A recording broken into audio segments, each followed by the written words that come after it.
hot. Hot? Life is for living, regardless. What's part for all of it. Edward Jones. Can I get a medium Wait, double double? wait, There you go, my man. wait. Thank you. Now you just scan and celebrate. Celebrate what? For your win. I- We won. I don't know. It's Roll up to win is back. Every roll wins. Not a big. It's not a big deal. You got some rhythm, okay? That's too much. That's all it's a big deal. It's not a big deal. Every time you roll, I'm you hungry. win. Guaranteed. Celebrate before you roll, because every roll's a win. Millions of prizes. Eh, hindi siya kinakagulo naman.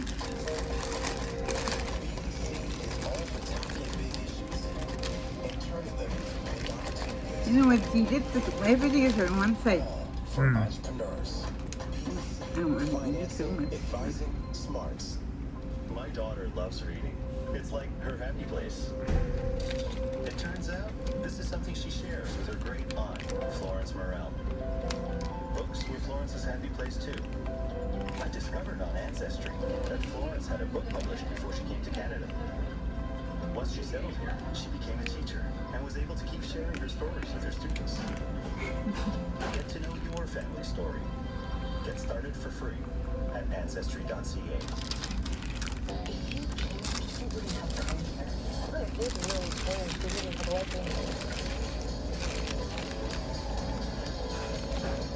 Do you know that fable about the scorpion and the frog?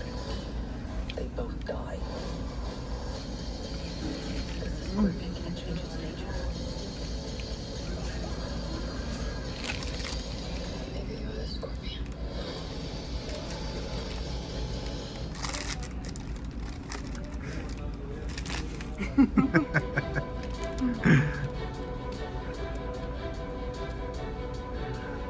Russia does not have a good track record on humanitarian corridors. The history in Syria is one of people getting estranged and trying to use these Russian corridors. Fears grow for people of Mariupol as Russia is accused of violating a second ceasefire, which would have given safe passage to evacuate the city. So when people saw the Ukrainians aren't fighting, they started not speaking up. They felt motivated to join the fight. Ukraine's foreign affairs minister is confident his country will win the conflict, but says the cost depends on whether a no-fly zone is enforced. Trudeau is, of course, right to go now to Europe to meet with his counterparts. And Prime Minister Justin Trudeau heads overseas to meet with allies to discuss Russia's war on Ukraine. Well, good afternoon. Welcome to CTV News Channel. Thanks for joining us. I'm Angie Sepp. A second attempt at evacuating the besieged people of Mariupol has failed as Ukraine says Russia once again violated a ceasefire, carrying on with their attacks. CTV's Paul Workman joins us from Lviv, Ukraine. Paul, what's the latest there? It's really a terrible, terrible condition there. There's no water, there's no heat, there's no electricity, food is running short.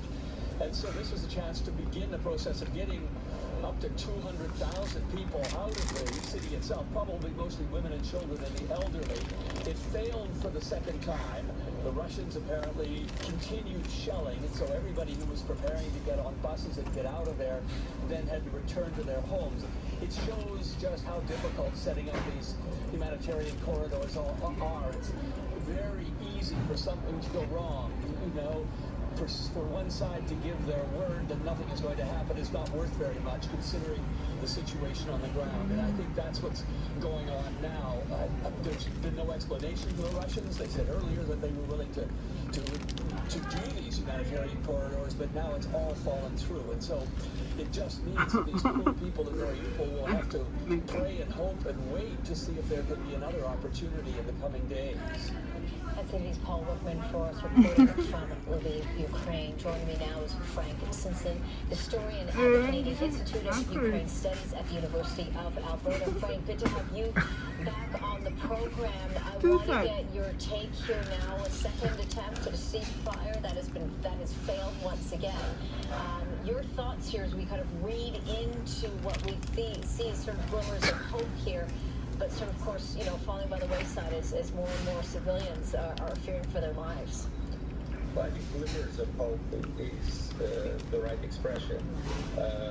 Obviously, the Russians did not come in with a plan for how they were going to deal with large civilian population that would have to be evacuated. These are human tragedies. Of course, these tragedies will only increase if Russian artillery and above all bombing and missiles hit major Ukrainian cities. It appears that they may well be in the next phase of this conflict. What do you see as the strategy here by Russia? We know that Putin targeting Europe's largest nuclear plant that happened last week. We're hearing from the IAEA saying that they're concerned with regards to now just a recent development that the Ukrainian regulators reporting that communications have now been lost with all institutions in Mariupol, for example. That area, of course, being bombarded. That ceasefire was supposed to take place there again for a second day that didn't happen. What is your take here on what the strategy is? Well, I think the strategy is this. I think both Putin and the West underestimated the Ukrainian army and the civil resistance. And both saw that Kiev would fall rather rapidly and that a puppet government would be installed. The Ukrainian army would not be able to deal with this.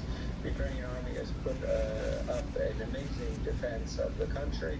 And of course, the response from the citizenry has been, fantastic in the sense of the degree of solidarity. And with that, I would say there was no strategy. There was, as people say, there was no plan B. And so it reverts to earlier Russian strategies in wars, which are basically to knock down places. We saw what happened with Grozny in the Second Chechen War. Grozny is supposedly a city that was part of the Russian Federation that was entirely destroyed. And I'm afraid in this, there's very little regard for the lives of civilians. Clearly already, both Putin himself and those who have followed the commanders in this have committed war crimes, and I fear they will continue to do so. One can only hope they will, at certain elements, be willing to make concessions, and in places like Mariupol, it'll be possible still to get the population out. With that being said, we of course know that Kyiv is, the main target now. Many moving into the western part of the country, in Lviv, for example. But what are you looking for? What are you going to be watching for in terms of what will happen in the next several days? We know things constantly keep changing here, but as we look ahead to say this war will end, but at what cost, and who in the end will win? Yes, well, first of all, we'll be looking into whether the planes will be delivered from Poland for the Ukrainian army. So that would, Air Force, and this would mean that indeed the West, the NATO countries, not as NATO, but as separate countries, see that they should support the Ukrainian government and the resistance.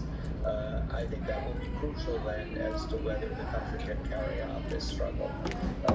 Then secondly, Okay.